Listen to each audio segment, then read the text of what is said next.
출애굽기는 이스라엘 백성들을 애굽 땅에서 하나님께서 구출하여서 하나님의 백성으로 삼는 이야기로 시작이 됩니다. 그런데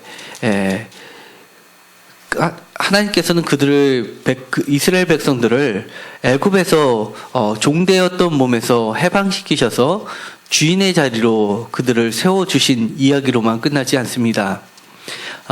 그들을 이끄셔서 힘들 때마다, 어려울 때마다, 때마다 일마다 도와주시고, 또 만나와 메추려하기 사건, 그리고 구름 기둥과 불 기둥으로 인도하시는 하나님을 경험하게 하셨습니다. 그리고 드디어 오늘 읽었었던 말씀에서는 하나님께서 그들에게 계명을 허락하여 주십니다. 10계명이라는 계명을 통해서 주셨는데요. 특별히 12절, 13절, 14절, 15절, 16절은 10계명의 원형을 그대로 보여주고 있습니다. 원어로는 4글자로 해서 오와이어를 맞춰서 행군하는 군인처럼 박자를 맞춰서 하나, 둘, 셋, 넷 하듯이 그렇게 4글자로 운율을 따라서 되어 있습니다. 그래서 살인금지, 간음금지, 도적금지 이런 식으로 되어 있는데요. 부모 공경 이런 식으로 되어 있는데 이것이 원형으로 보여지고요.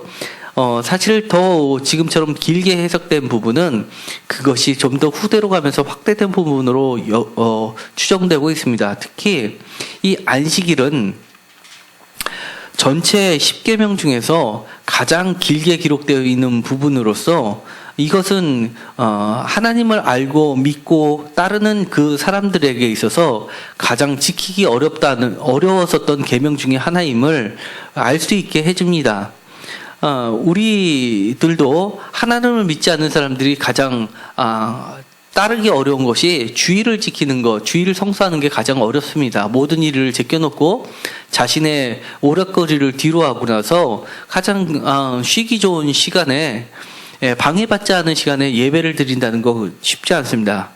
그리고 어느 정도 주의를 성수하시는 분들은 사실은 이 안식일, 주일 성수의 계명을 다 지킨다고 생각을 합니다. 그런데 신앙이 깊어지면 깊어질수록 또 안식일 계명이 가장 지키기 어렵다는 것을 느끼게 됩니다. 왜냐하면 정말 내가 안식일을 잘 지키고 있었냐, 어떻게 지키는 것이 진짜 안식일을 지키는 것이냐라는 부분에 대해서는 또 다른 숙제를 떠안기 때문에 그렇습니다. 여기서도 보면 안식일을 기억하여 거룩하게 지키라라고 해서 첫 번째 기억하라, 두 번째 거룩하게 하라, 세 번째 지키라라고 하는데 이 지키라는 것은 어떻게 지키냐 하면 10절에 나와 있는 것처럼 너 자신뿐만이 아니라 아들, 딸, 더 나아가서 남종, 플러스 여종, 그리고 심지어 가축, 그리고 내 문 안에 머문 객, 그러니까 손님들까지도 지키게 만드는 것은 그야말로 쉽지 않은 일이기 때문에 그렇습니다. 그런데 이 거룩하게 한다는 말은 지키는 데 있어서도 굉장히 거룩하게 지켜야 되는데 거룩하게 지키는 것이 어떻게 하는 것이냐라는 것은 정말 많은 고민이 필요합니다. 기본적으로 거룩하다라는 말은 구분하다라는 말에서 출발이 됩니다. 그래서 하나님께서는 이스라엘 사람들을 구별시킴으로써 거룩하게 하셨습니다. 또 하나님을 다른 것들과 구별시켜서 거룩하게 하셨습니다. 우리가 주일날 헌금을 드리는 것은 세상에 쓸 것들과 분리를 시켜서 그것을 따로 떼어 놓음으로써 하나님께 드리기 때문에 거룩한 것입니다. 그리고 이 하나님께서 안식일을 기억하라라고 하신 그 이유가 바로 11절에 나와 있습니다. 그러므로라고 하시면서 나 여호와가 안식일을 복되게 하여 그날을 거룩하게 하였느니라라고 그 지키라고 명하신 그 이유를 설명하고 계십니다. 왜냐하면 그 안식일이 짐이 아니라 너희들에게 복이 되기 때문이다라고 말씀을 하십니다. 그리고 그 복되기 때문에 거룩하다는 겁니다. 우리가 안식일을 지키는 것은 안식일을 지킴으로써 우리의 의무를 다하는 것이 아니라 이미 안식일 자체는 거룩하고 그리고 안식일 자체는 복의 근원이 되기 때문에 우리가 그 안식일에 참여를 하는 것입니다. 우리가 복을 받고 싶다면 바로 안식일을 지키는 것으로부터 출발되어야 됩니다.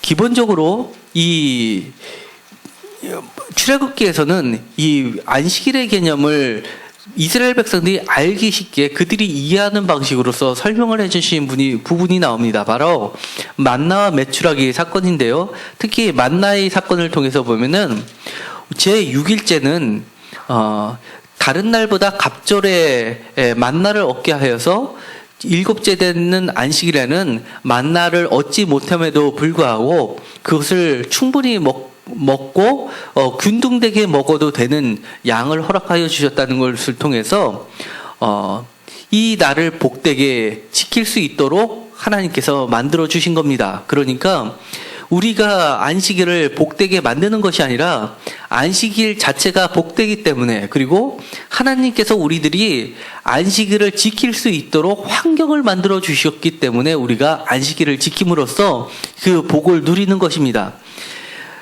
하나님을 섬긴다는 것은 바로 세상과 다른 방식으로 하나님을 따르는 것입니다. 세상에서는 내가 성실하고 내가 열심히면 복을 받는다고 생각합니다. 그렇지만 하나님은 안식일을 통해서 그렇게 하는 것이 복이 아니라고 이야기를 하는 겁니다. 내가 열심히 일했지만 주일만큼은 열심히 일하지 않고 쉼으로써 오히려 열심히 일하는 것보다 더 큰 복을 누리게 해주신다는 겁니다. 세상에서는요, 주일날까지도 열심히 일하면서 나의 목표를 달성하려고 하는 것이 세상의 법칙입니다. 그래야지만 남들보다 한 발자국 더 나아갈 수 있고, 그래야지만 내가 세상으로부터 성공한다고 보고 있습니다. 그렇지만 하나님은 거꾸로 그것을 멈춤으로써 네가 세상에서 복을 얻고 또 세상으로부터 성공할 수 있다라고 이야기를 하는 겁니다. 그 방식이 바로 멈춤으로 인해서 하나님이 일하시는 것을 경험하게 하는 것이 안식일 개념인 것입니다. 기억하라라는 것은요, 명령으로 너희들이 기억하라고 하시지만 그 말 이면에는 하나님께서 내가 너를 기억하겠다라고 하시는 약속이 담겨져 있습니다. 출애굽기 2장 마지막 절을 보면은요, 한번 찾아보시겠습니다. 출애굽기 2장입니다.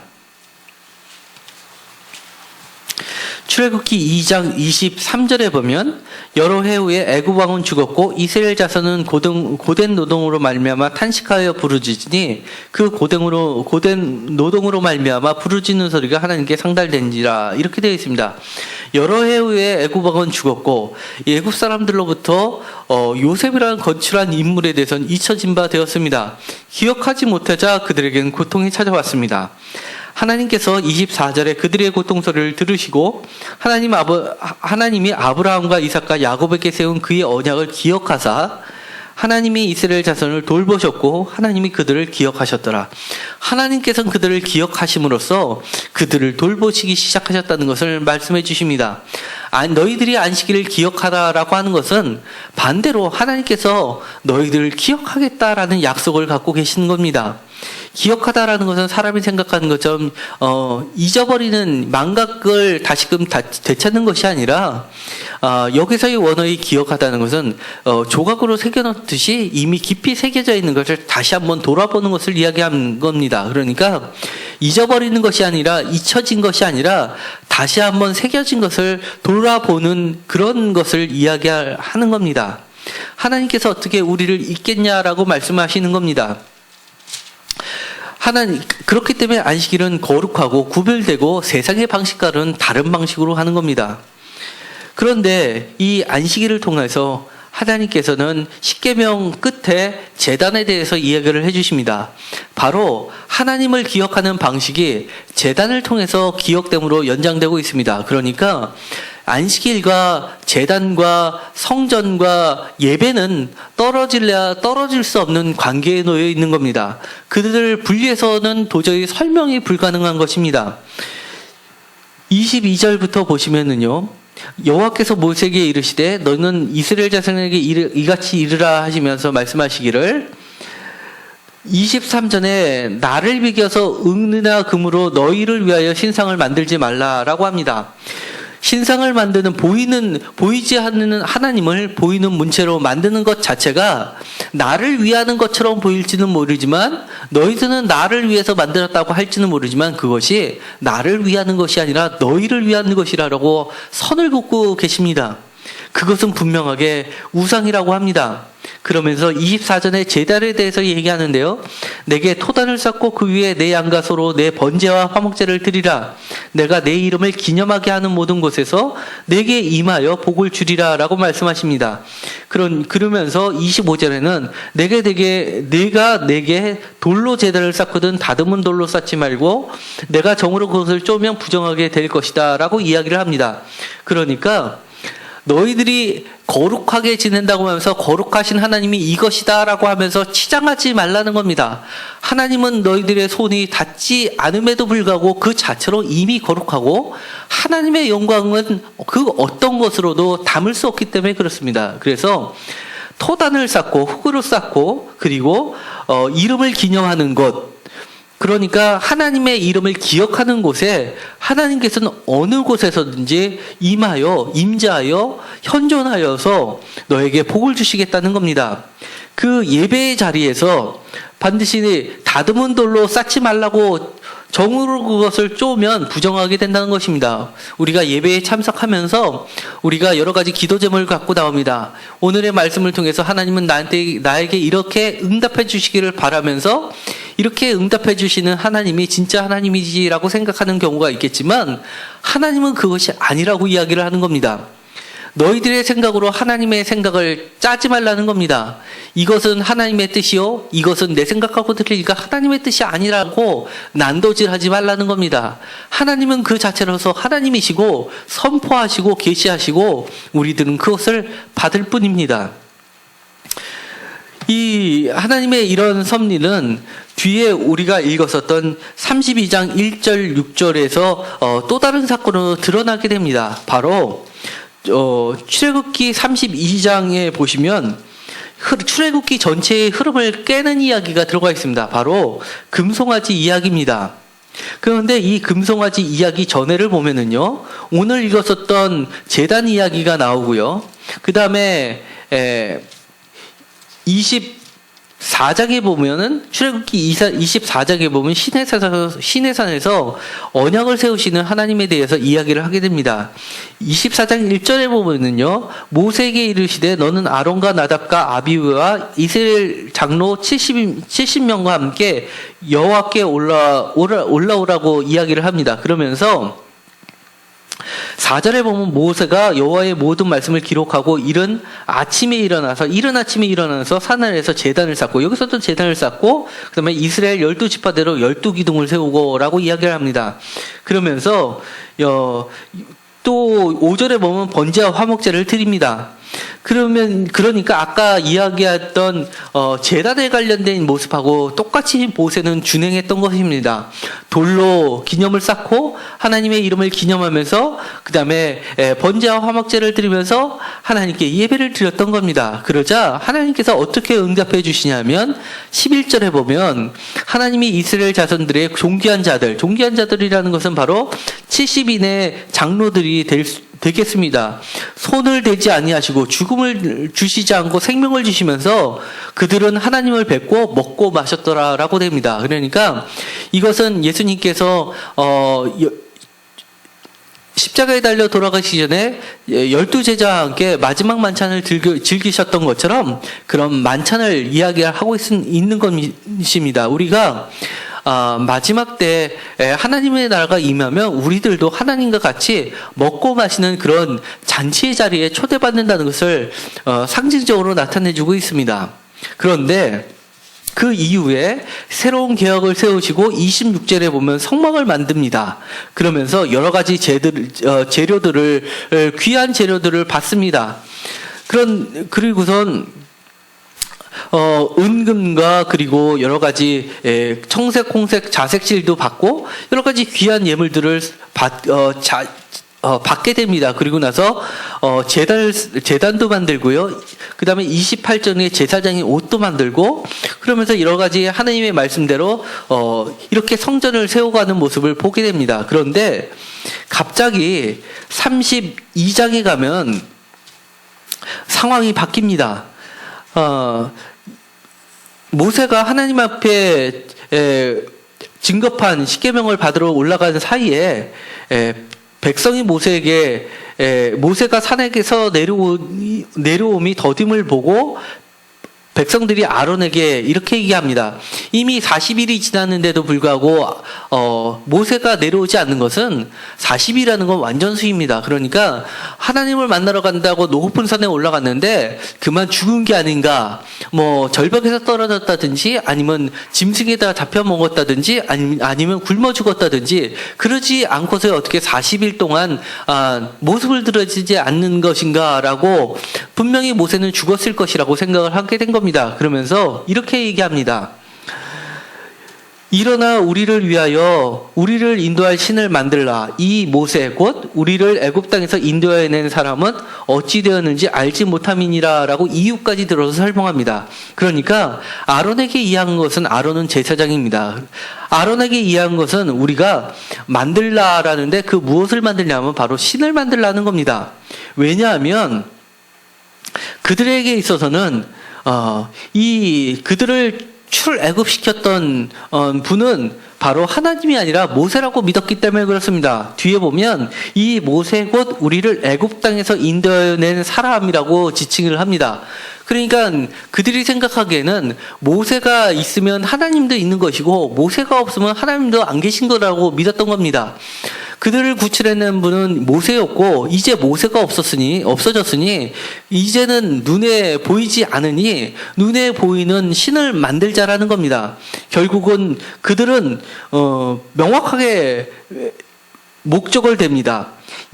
우리를 위하여라고 이야기합니다. 우리를 위하여 신을 만들자라고 합니다. 그러자 아론은 이렇게 이야기합니다. 그 너희와 너희 아내와 자녀들의 귀에서 금고리를 빼내서 4개를 가져오느라. 그러니까 그 전에 성막과 제단을 만들 때 했던 절차를 그대로 밟고 있는 겁니다. 귀한 신을 만들어야 되기 때문에 금고리를 빼내게 합니다. 그리고서는 드디어 송아지 형상을 만들어서 이렇게 얘기합니다. 이스라엘아, 이는 너희를 애굽 땅에서 인도해낸 너희의 신이로다라고 선언을 합니다. 그것도 대제사장이 선언을 합니다. 그러자 아론이 더 추가적으로 이야기를 합니다. 내일은 여호와의 절이니라라고 하면서 6절에 이튿날에 그들이 일찍이 일어나 번제를 드리며 화목제를 드리고 이렇게 이야기합니다. 이것은 아까 우리가 읽었었던 말씀 24장에 있었던 말씀처럼 아침에 일찍이 일어나 움직였던 것과 똑같습니다. 그리고 나선 번제와 화목제도 똑같이 드립니다. 그리고 그 결과적으로 드리고 나서 백성들이 했던 행위는 이렇습니다. 백성이 앉아서 먹고 마시며 일어나서 뛰놀더라.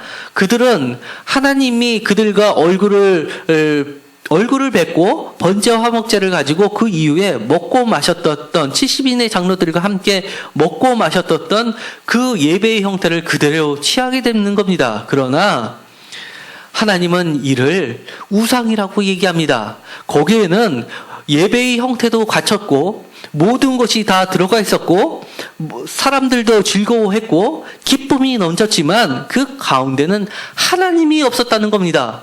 하나님이 없고 하나님이 기념되지 않고 하나님이 기억되지 않는 곳에는 결코 그것을 예배라고 하나님은 정의하지 않습니다. 그것을 제단이라고 칭하지도 않습니다. 그것이 안식일이 아닌 겁니다. 여기에 대한 그들이 기쁨이 있을지만은 몰라도 그것은 진정한 기쁨이 아닌 것입니다. 오늘 우리들에게 다시 한번 주님께서는 이야기하십니다. 안식일을 어떻게 지내고 있느냐라고 합니다. 우리가 어쩌면 주일날 와서 예배를 드리면 마치 영화를 보는 것처럼 참여를 하고 돌아가면 안식일을 주일을 지켰다고 생각할 수도 있습니다. 그리고 오늘 들려졌던 말씀 중에서 내 생각과 맞는 것은 은혜가 넘쳤다고 생각할 수도 있습니다. 그러나 성경에서는 은혜는 그것이 아니라고 이야기합니다. 성경에 보면 세례 요한의 이야기가 나오는데요. 세례 요한이라는 이름은 하나님은 은혜로우시다라는 뜻입니다. 그런데 요한의 설교는 이렇습니다. 독사의 자식들아 라고 외칩니다. 그 말씀이 은혜로운가요? 전혀 은혜롭지 않습니다. 그러나 하나님은 그것을 은혜라고 합니다. 너희의 잘못을 되돌이켜서 하나님의 자리로 이끄는 것, 그것이 은혜라고 하는 겁니다. 너희의 생각을 바꿔서 하나님의 생각으로 초점을 맞추게 하는 것, 그것이 은혜의 자리라고 하는 겁니다. 그렇기 때문에 우리가 예배를 드리고 나서 우리의 생각대로 정으로 깎아서 이거는 거룩해 보이지 않으니까 잘라서 버리는 그런 제단이 아니라 하나님이 만드셨던 제단 그 자체를 그대로 받아들이고 그것을 받아들이는 것, 그리고 그 말씀 가운데서 혹시나 내가 점검해서 버려야 될 것, 그리고 하나님께 더 나아가야 될 것을 생각하고 그것을 맞추는 행동, 그 모든 것들이 바로 진정한 예배라고 이야기를 하는 겁니다. 비록 예배의 시간은 짧을 수가 있습니다. 그렇지만 그것을 되씹고 또 내 삶을 바꾸는 데까지 걸리는 시간까지 한다 그러면 그 시간을 충분히 오늘 하루 모든 것을 멈춰서 하나님께 집중을 한다 그러면 우리가 올바로 안식일을 지키는 것이 됩니다. 우리는 끊임없이 어쩌면 안식일과의 싸움일 수 있습니다. 순간순간 찾아오는 환경 속에서 지금은 과거에 있었던 나를 도우셨던 하나님이 왜 지금은 보이지 않지라고 하면서 불안해하면서 자꾸 보이는 하나님을 만들려고 하는 그 노력 가운데서 우리는 우상을 만들고 있을지도 모릅니다. 세상에서 따르는 기준대로 하나님을 믿으려고 하는 것 또한 하나님은 바로 우상이라고 이야기하는 겁니다. 세상에서 열심히 일함으로써 복을 받고 내가 열심히 일해서 그 열심으로 인한 결과로 해서 내가 잘 살게 되는 것, 그런 기준과 가치관이 사실은 우상이라고 하는 겁니다. 또 한 가지가 있습니다. 세상에는 여러 가지 훌륭한 논리들이 있습니다. 예를 들어서 심리학이나 상담학 같은 것이 있습니다. 최근도 아니죠. 수년 전에 폭풍같이 대인기를 몰고 지나갔던 것이 있습니다. 바로 긍정의 힘이라는 것입니다. 긍정의 힘이라는 그 책이 베스트셀러가 되고 온 교회에서 성경공 교재로도 사용이 됐습니다. 그렇지만 많은 비판이 사실은 신학교에서 있었습니다. 그 내용은 성경 말씀 한 구절로 시작돼서 과연 그 안에 시작은 그렇게 되었지만 그것이 하나님의 말씀의 선포인지 아니면 그 처음에 성경 말씀을 빼고 나머지를 봤을 때는 그야말로 긍정의 힘, 그야말로 열심히만 하면 복을 받는다라는 개념으로 들어가 있는 것인지는 우리는 명확하게 구분을 할 필요가 있습니다. 우리가 가끔가다 보면 여러 가지 긍정적인 이야기로 해서 그거를 마치 성경의 말씀인 것처럼 외우고 하는 경우들이 있습니다. 사실은 그것도 우리가 다시 한번 돌아볼 필요가 있습니다. 만약에 그렇게 했다고 하면 만나의 사건 제6일째 두 배의 축복을 하나님께서 허락해 주셨을 리가 없습니다. 왜냐하면 그것이 축적되면 그 이상 축적된 부분은 사람들에게 나눠주고 남았던 부분은 다 썩어지고 없어졌던 것이 하나님의 법칙이기 때문에 그렇습니다. 너희들이 열심히 일하지 않아도, 너희들이 쉬어도, 너희들이 멈춰도 하나님은 너희들을 복되게 하신다는 그 개념 자체가 하나님의 안식일의 개념이기 때문에 그렇습니다. 우리는 우리 주변에 떠들고 있는 여러 가지 논리를 하나님의 말씀인 양 그것을 바꿔치기 하는 것, 그것은 바로 우리가 우리의 눈에 보이는 신을 자꾸 만드는 그런 우상의 과정일 수가 있습니다. 그러니까 이 32장에 나와 있던 금송아지 사건은 출애굽기 전체를 중간에서 자르는 단절된 이야기가 아니라 이것을 통해서 다시 한번 예배가 무엇인지, 안식일이 무엇인지, 진정한 하나님이 무엇인지를 그들에게 가르쳐주는 사건입니다. 그리고 나서 그 이후에 보면 다시 한번 하나님께서 또 34장에 보면 두 번째 돌판을 만들어 주시는 사건이 일어납니다. 그리고 똑같이 34장 10절부터는 다시 언약을 세우시는 장면이 나오게 됩니다. 그리고 나서 다시 35장에 보면 안식일 규정을 다시 한번 주십니다. 이렇게 처음에 주셨던 안식일 규정이 그들이 이해하지 못하는 방식으로 깨지니까 똑같이 시내산에서 언약을 맺었듯이 다시 한번 시내산에 언약을 맺어주시고 첫 번째 돌판이 깨졌듯이 다시금 두 번째 돌판을 세워주시는 하나님을 보십니다. 이렇게 하면서 그 이유를 보면은 다시 한번 드려진 예물을 가지고 성막과 언약궤와 분향단과 제사장의 옷들과 성막을 만드는 그런 장면들이 계속해서 똑같이 벌어지게 됩니다. 그리고 나서 40장 2절에 보면 드디어 성막이 봉헌이 됩니다. 40장 2절에 이렇게 이야기합니다. 너는 첫째 달 초하루에 성막꽃 회막을 세우고 또 증거궤를 들여놓고 휘장으로 그 궤를 가리고 라고 이야기합니다. 그러니까 진정한 예배가 세워지는 때, 그때가 바로 첫째 달 초하루, 신년이라는 겁니다. 우리 인생의 새로운 출발점이 되는 그 시점이 바로 예배가 바로 세워지는 때, 안식일이 제대로 지켜지는 때, 그때가 바로 새로운 출발이 된다는 것을 이야기하고 있습니다. 우리가 주일을 통해서 우리의 삶을 다시 한번 재점검하고 우리의 삶을 하나님께 다시 한번 맞추고 하나님의 그 기준대로 우리의 삶을 맞추는 시간이 된다면 그야말로 이 안식일은 복의 근원이 될 것입니다. 그리고 3절에 보면 증거궤를 들여놓고 증거궤 안에는 바로 십계명이 놓여 있습니다. 그러니까 지성소, 가장 성소 중에서도 가장 깊숙하고 하나님이 계시다고 하는 그 증거궤가 있는 그 안에는 십계명이 있었습니다. 하나님의 말씀이 있었고 또 그것을 휘장으로 그 궤를 가렸습니다. 그러니까 너희들이 자꾸 눈으로 보는 것으로 하나님을 만들지 말라는 것입니다. 살아계신 하나님은 하나님의 말씀이 선포되는 그 자리가, 그리고 그 말씀 가운데 임하시는 하나님이 진정한 하나님이라는 것을 다시 한번 분명하게 하고 계십니다. 예수님께서는 이 휘장을 십자가 사건으로 갈라놓으셨습니다. 왜냐하면 진정한 하나님의 말씀, 진정한 하나님의 말씀이 육체가 되신 예수 그리스도를 통해서 이 모든 것이 성취되었기 때문에 그렇습니다. 이제는 모든 것이 예수님을 통해서 완벽하게, 완전하게 하나님의 말씀이 계시가 되었고 우리는 예수님께 나아가는 길이 열려진 게 된 겁니다. 그래서 지금도 안식일 다음 날인 주일, 그러니까 예수님이 부활하신 날을 우리가 주일로 지켜지게 되는데 지금도 사람들은 예수님이 살아있다는 것이 눈에 보이지 않으니까 먼 옛날 이야기로만 보게 되는 경우가 있습니다. 그러나 분명히 오늘 다시 한번 이야기하고 있습니다. 보이는 것으로 자꾸 만드는 것 자체가 바로 우상이라는 겁니다. 너희의 생각대로 잣대를 들이대고 자르기 시작하는 것은 제단이 아니라고 이야기하는 겁니다. 하나님의 살아계신 말씀, 그 말씀대로 임하는 하나님, 그 가운데서 우리가 말씀을 기억하고 말씀대로 살려고 하는 것, 그것이 진정한 안식일의 개념이고 안식일을 지키는 것이 되는 겁니다.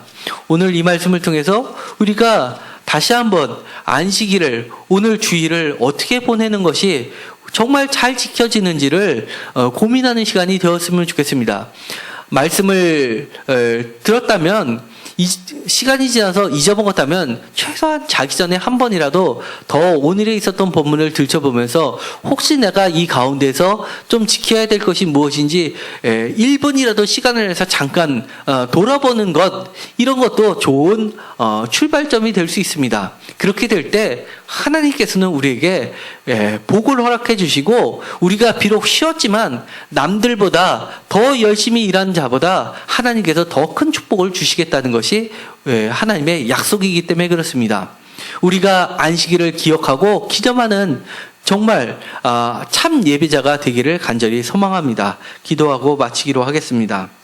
하나님 감사합니다. 오늘 안식일을 거룩히 기념하여 구별하여 지키라고 하신 하나님의 말씀을 따라서 우리가 말씀대로 주일을 거룩하게 지킬 수 있게 하여 주옵소서. 우리가 세상의 방식대로 우리가 노력해서 얻게 되는 그 복을 쫓아가는 것이 아니라 오히려 하나님의 말씀을 따라서 우리가 쉼으로써 모든 우리의 생각과 태도를 하나님께 맞추려고 노력하는 그 과정을 통해서 복의 근원인 하나님을 통해서 복을 얻게 하여 주옵소서. 우리가 세상과는 다르게 사는, 구별되는 방식으로 사는 것이 참 예배자의 모습이라는 것을 다시 한번 깨닫게 됩니다. 이제는 우리가 하나님께서 기뻐하시는 주의를 지킬 수 있도록 축복 허락하여 주옵소서. 예수님의 이름으로 기도드렸습니다.